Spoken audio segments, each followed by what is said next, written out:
you can't be completely happy because it's your brother. You have to be conflicted about it, but you have to make it work. And that's the bottom line over here. The bottom line is we have to make these things work. Welcome to Rebbi, I Have a Question, a podcast from Chappelle's and Midreshet Rachel V'Chaya. I'm your host, Donna Margolis, and in each episode, I sit down with Rabbi Yitzchak Shurin to explore one question sent in by a student or an alumna. Questions about family, relationships, identity, and the lifelong journey of becoming a Torah Jew. With over 4 decades of guiding students, Rabbi Shurin brings Torah wisdom from our sages, life experience, and the teachings of his grandfather, Rabbi Yaakov Kamenetsky Zatzal, to some of the most sensitive and personal issues we face. You may be surprised by what you hear. Let's begin. Today's question comes from a listener whose brother is getting married to a non-Jewish woman. Here's what she asked. My brother is getting married to a non-Jewish woman. She's only ever been kind and warm to me and my family, and we see that my brother is happier than he's ever been. How do I relate to my brother and to her, and how do I model the right approach for my kids? You ready, Rabbi? Let's get into it. Okay, so your question is, this is a really nice non-Jewish woman, right? And you want to know, he's marrying out to this girl, this lovely girl, and you want to know how you should react to that, correct? So let me start with a little bit of an introduction, because I have a feeling what I'm about to say is not the standard line in all places. There are still people with a very conservative view on the whole idea of intermarriage. I don't want to imply that I'm for intermarriage, but I want to just give you a little bit of an introduction. So let's start by saying, what are the standard lines that you know about intermarriage? It's the standard lines that a frum Jew knows about when someone intermarries. One is don't go to the wedding, chas v'shalom. There's another that's even more extreme, sit shiva for the brother, right? Of course, I can't say mazel tov, right?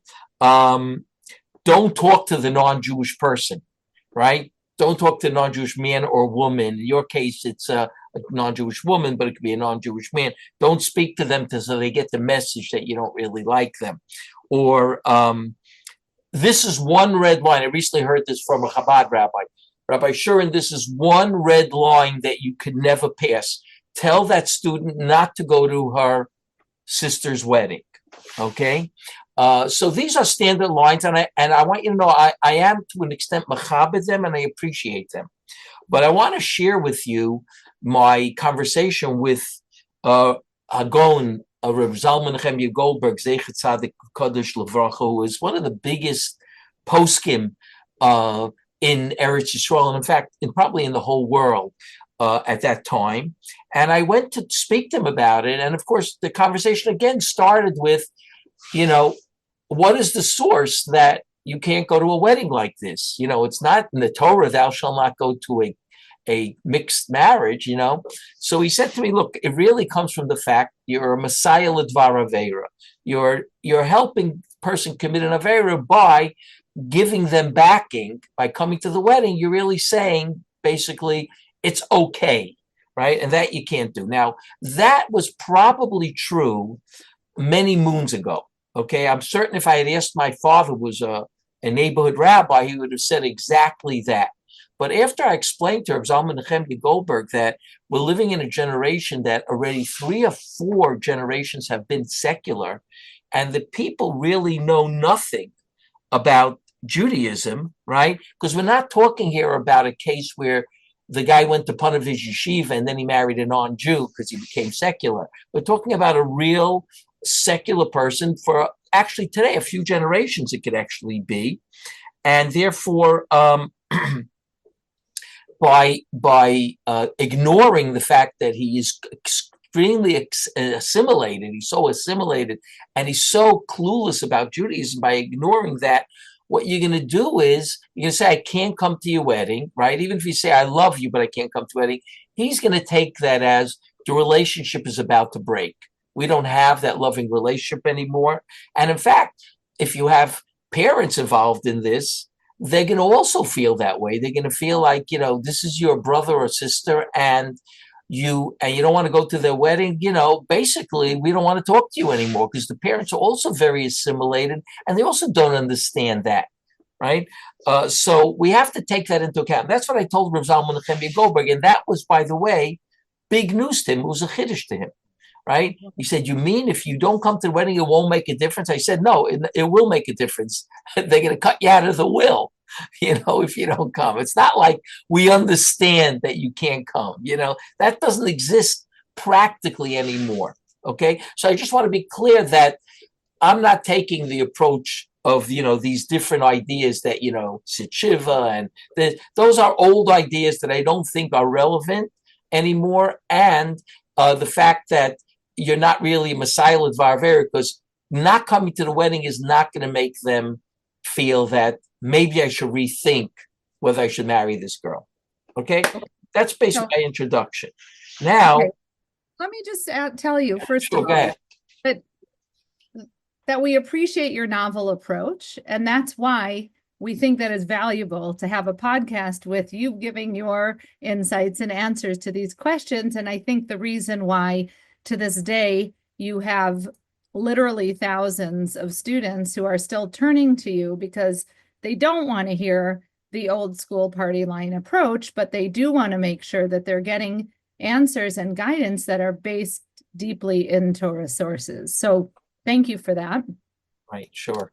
So it's amazing that you were also able to share this insight with a gadol like that, and to allow him to see things from the perspective that your students with their unique backgrounds also see the world. Correct.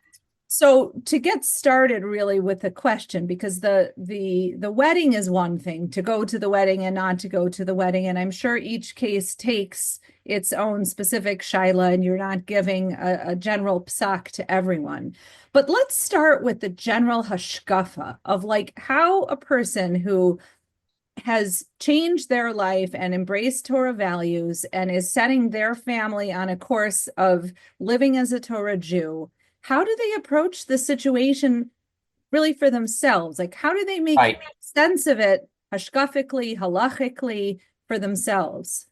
Okay, so I just want to start off to answer your question with, I think, a concept about love.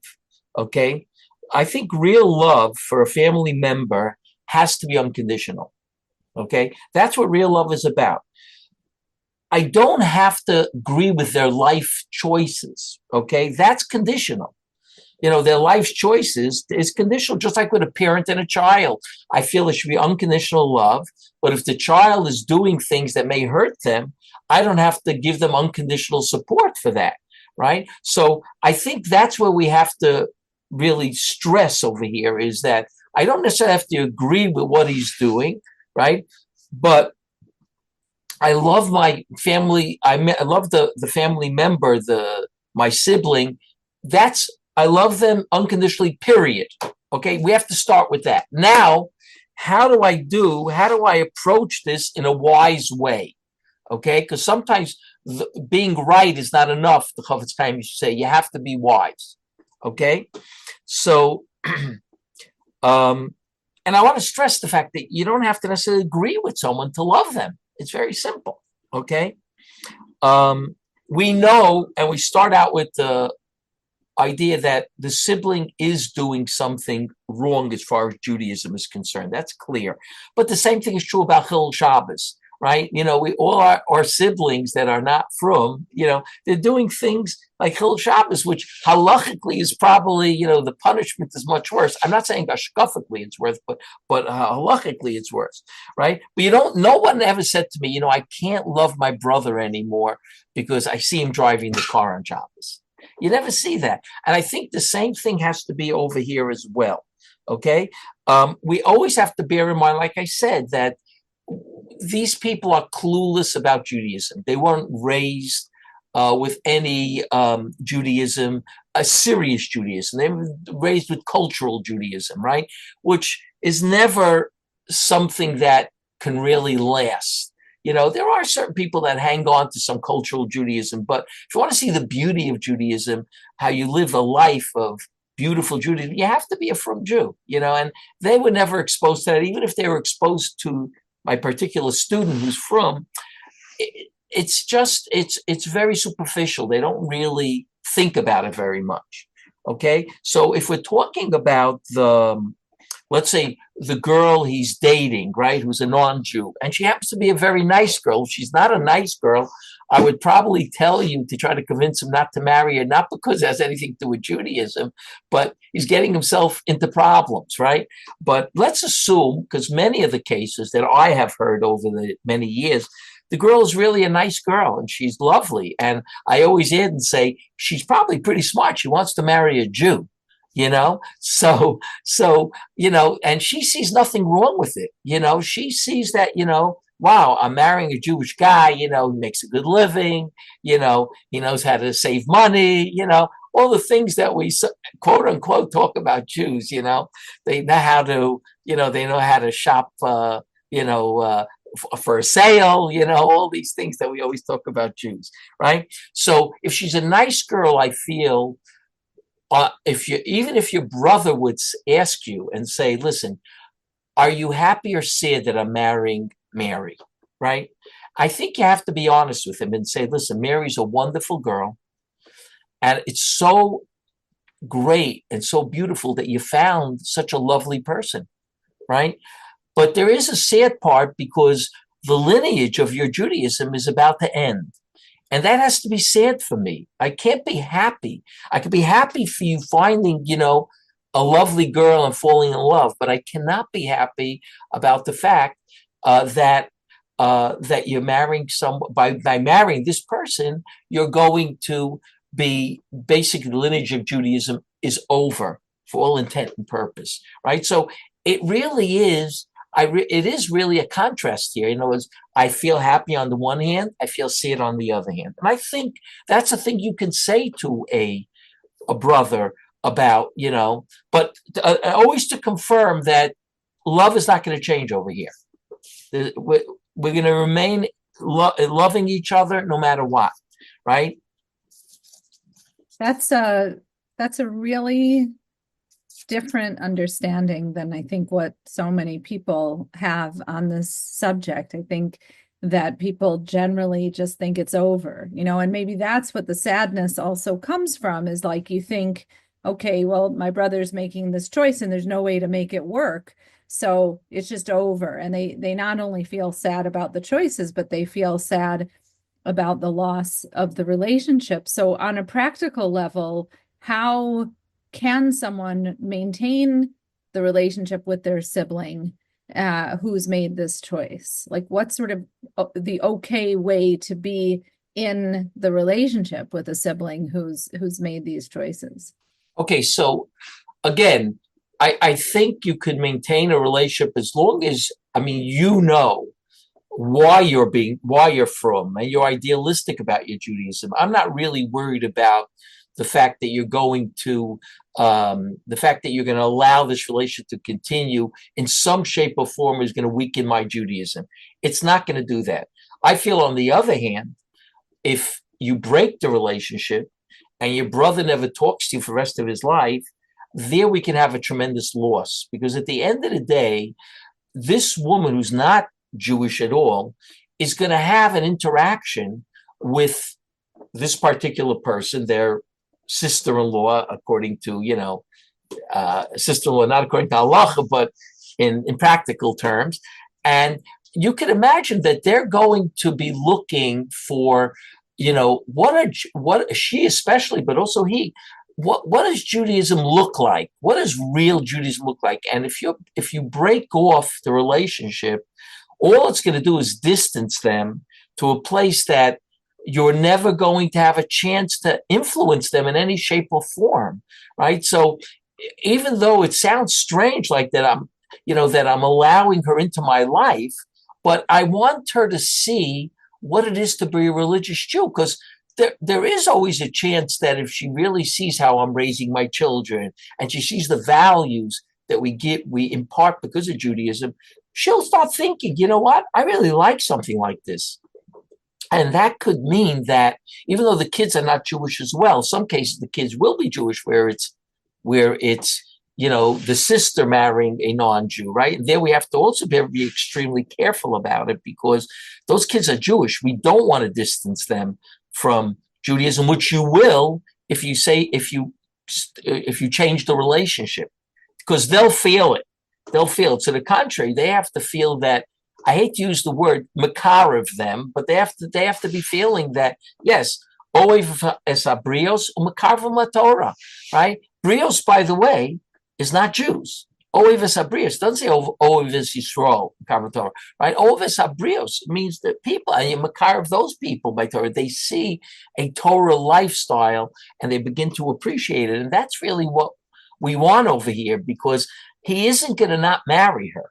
So now it's a fait accompli, okay? When it's a fait accompli, now we have to think of another strategy on how to keep him Jewish and how to maybe be a model for her to see what Judaism is like. That's what Rabbi, let's clarify that. You're saying that when there's nothing to do because the sibling or any loved one is marrying somebody who's not Jewish, if you have the opportunity, you should switch gears and work to show them the beauty of what Torah Judaism is, in the hopes that perhaps they would be interested and you would be bringing them closer to Torah. Is that what you're saying? That's what I'm saying. And I just don't want to be misunderstood. That I'm not saying that the chances are great, right? The chances are great. But I know if you break the relationship, the chances are great that you'll say, that's Judaism. We don't want any part of it. Okay, so that's why I'm stressing this, because there's really no choice over here in the sense it's going to happen. Now, what do we do? Right? What's the next step now that's going to happen? And I feel the next step is to certainly as a model, right? My grandfather used to call that passive kiruv as opposed to active kiruv, right?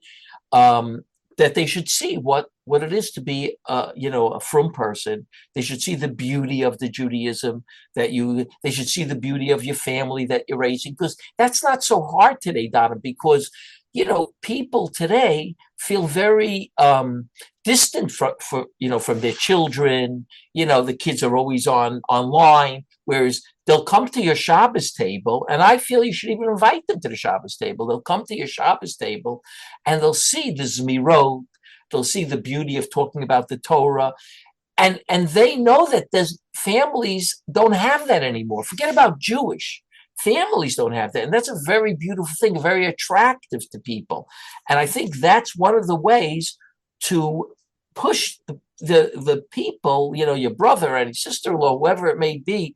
In any case, the person's brother and sister-in-law, they push them in the right direction. Whereas if you break off communication, there's no chance of that, and there's going to be a negative reaction. Wow. So the questioner specifically asked about how to interact with this future sister-in-law, or it could be, a brother-in-law. In other words, how to does a person make gestures and overtures of friendship and family? Do you call? Do you engage with them?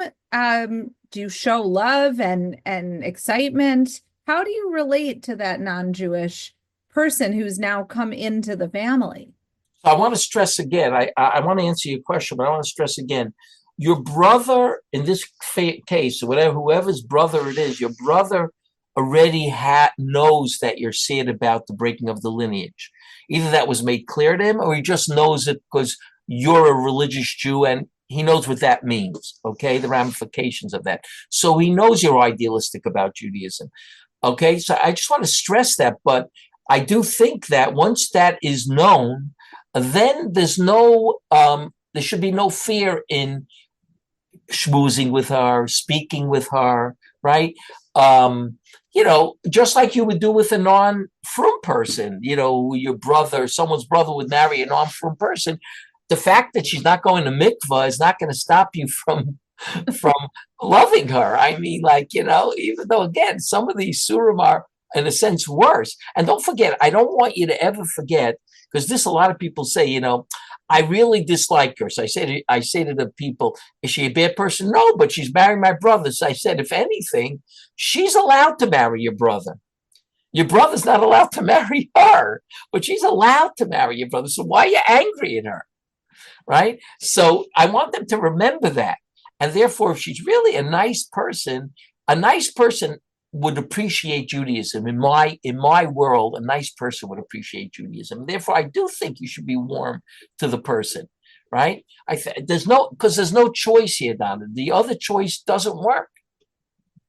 Okay, so what about a baalei teshuva who is trying to raise from kids, right? They're trying to raise a family and set a good example for them and model the right path in halacha and in hashkafa for their children. This can be very confusing for a family because on the one hand, what you're suggesting is to show love and kindness and respect and modeling to something that is really an avera. So Right. how do you model this for the kids? Again, this same question should really come up, not as extreme, but when your brother or sister drives over to your home on Shabbat, right? So do we allow them to do that, right? And what is the give and take over here? What are the positive things and negative things? If I allow them to drive over at my house on Shabbat, they're going to see what Shabbat looks like. If I don't, they're not going to be sitting in home davening, right? We know that already. So I don't see the choice. Again, if you find a technical problem with driving to your home on Shabbat, it's a technical problem. But in the case of a non-Jew, especially if she's driving, it's much less of a problem for them to come to your home on Shabbat. So with regard to your children, this is obvious when they're old enough, right, to understand that, your quote unquote aunt is not Jewish, right? Or the children, your cousins, are not Jewish. I think you have to start off again by saying, I want you to know, kids, God loves all Jews, even if they're not doing the right thing. He loves the Jews anyway. Even if they're not living an authentic Torah life. God is sad about that, and we're sad about it, right? But we have to realize that they're good Jewish people. My brother is a good Jewish person. My sister-in-law is a good person, right? And you have to realize that my brother never got a chance to be educated like you guys. He was never educated about the beauty of Judaism, right? For him, Judaism was on Sunday morning, you have a bagel with cream cheese and lox, right? No one really could remain Jewish with just that. It's very nice, but I know many Italians that always have bagels and lox on Sunday morning, right? So they're totally uneducated, okay? They can't appreciate the beauty of Judaism because it's just cultural, and that doesn't have so much beauty. It has a certain nice part there, but doesn't have the real beauty of Judaism, right? Living a Torah life, you guys are so fortunate, you have no idea. You don't realize how lucky you are, right? That you are growing up in a Torah home. There's so much meaning to your life, and there's so little meaning to the secular world's lives around. Cultural Judaism is just empty. There's no beauty. It has no pride. It has no content, right? It's very empty, the idea of just what the type of Jews that my brother was raised to be. And again, I don't want it to come out any sort of blemish on the person's parents because they didn't. Because again, the parents didn't know better. Okay, maybe even in some of the cases, the parents would have preferred that he marry a Jewish person in some of the cases, but they didn't know better. They didn't really realize that if you don't raise a child with a beauty of Judaism and authentic Judaism, it's not going to work, right? And so we can't blame my brother because he's really never been exposed to it. And I hope now with you guys who have a tremendous responsibility, the kids, right? You guys have a tremendous responsibility to be the best Jew and the most, menschliche Jew that you could possibly be. So will say, and by the way, I have students whose brothers and sisters married out, and they come to the house and say, wow, your kids are so well behaved and so beautiful, and Shabbos is so beautiful. I've had this, really. I'm not saying it theoretically.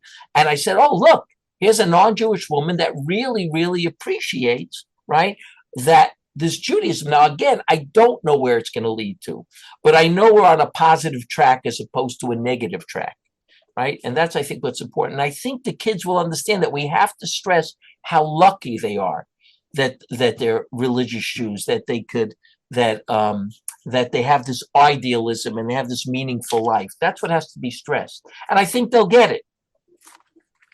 I think, Rabbi, that what you've shared with us today is something that will probably be a big relief for most of our students, most of the people that are listening to this podcast, because I think that often, as the frum person in the family, or the most Jewishly educated person in a family, or one of the most, we tend to feel a tremendous responsibility for everybody else's Judaism.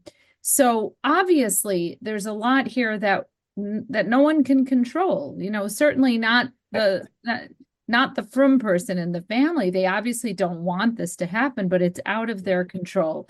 So, and maybe we'll end with this question: what should the student who asked the question, and all of the rest of our wonderful Talmidim and Talmidos that are going through these kind of challenges, what can they focus on practically or spiritually when they are in situations like this that are just beyond their control? So I feel that one of the important things over here is that, especially if you see they're going to be getting engaged and stuff like this, they're not just boyfriend and girlfriend, which that could last a few years today, right? But you see that it's working towards, it's getting close to the engagement. I would say the first thing to do is to daven. In other words, daven that your sibling should discover the beauty and the real meaning of a Jewish lifestyle, a Torah lifestyle. That's what you should be davening, because he doesn't have to know about that, but you're davening for him to basically see the light. And I think that's very important to do. You could even add in, I would hope that they would break off, they'll break off, you can daven about that. And leave that to God, if, God can help in that. But if it doesn't work, obviously we have to go back to the different approach that I was stating here. So that's the first thing, is that davening, right? The second thing, of course, is just, you have to make a Kiddush Hashem for those people, so he'll understand, if he's getting engaged, he'll understand how important Judaism is to you. And maybe that will affect him in some shape or form. So you have to be the best Jewish person you could be, right? And even if it means inviting her when they're boyfriend and girlfriend, I would do that, because I would want her to see that as well. And maybe she'll even say, you know what? Your world is so different than mine. I think maybe, this is not going to work. Any sort of way we can get that point across without them realizing it, without them feeling that they're being distant, that I'm making them distant. I think that's certainly something that we should do. Even going to the wedding, by the way, Donna, I don't think it's a mitzvah to go to the wedding. Don't get me wrong. If there's a way out, you should go, as long as it's not going to hurt the sibling who's intermarrying. If you can get out, you should get out of it. I'm not saying it's a mitzvah to go. I'm just saying, if you can't get out of it and then you don't go, that's already a slap in the face. Now, I feel there's also another thing I want to bring up before we end, a short thing, but it's important. Don't think by cutting off your brother or sister from your life, that's not going to have a ramification on your psychological well-being. It's not so simple to say that. Okay, a lot of people suffer if they had a great relationship with a brother or sister and it's just cut off. That has effects on the person. So it's not just about not cutting off the relationship because of your brother or sister. It's not cutting off the relationship because of yourself. you may not manage too well after that, right? So we have to be careful of that as well. But no matter how conflicted you are, right, about this, and that's what I want to end with. Obviously, you're going to be conflicted. There's no way not to be. I want to tell you I'll end with a story. I had a woman whose parents were Reformed, okay? Both brilliant people. They were Harvard lawyers, okay? And they weren't so happy that their daughter was marrying a frum guy who's really a Talmud Chacham. She married a frum guy, a Talmud Chacham. They have a beautiful family today. They're marrying both kids already, right? So when the parents came to Israel, so they came to see me. And at that time, her brother, of course, got engaged to a non-Jew. And they said to me, Rabbi Shurin, I don't want her to tolerate the fact that her brother's marrying a non-Jew. I want the couple, my daughter and son-in-law, to be happy. And they added the following thing, which told me they were out to lunch. Because my son was happy when my daughter married a religious guy. Right? So they were so out to lunch, but it shows you how distant they are from Judaism. Okay. And I said to them, your daughter could be happy for the couple, but she has to be conflicted because your daughter became Jewish I said, because of the legacy of Judaism. They became because they're very idealistic about and gung-ho about keeping Judaism alive, which your son is not. You can't expect her to be happy if she knows this is ending, right?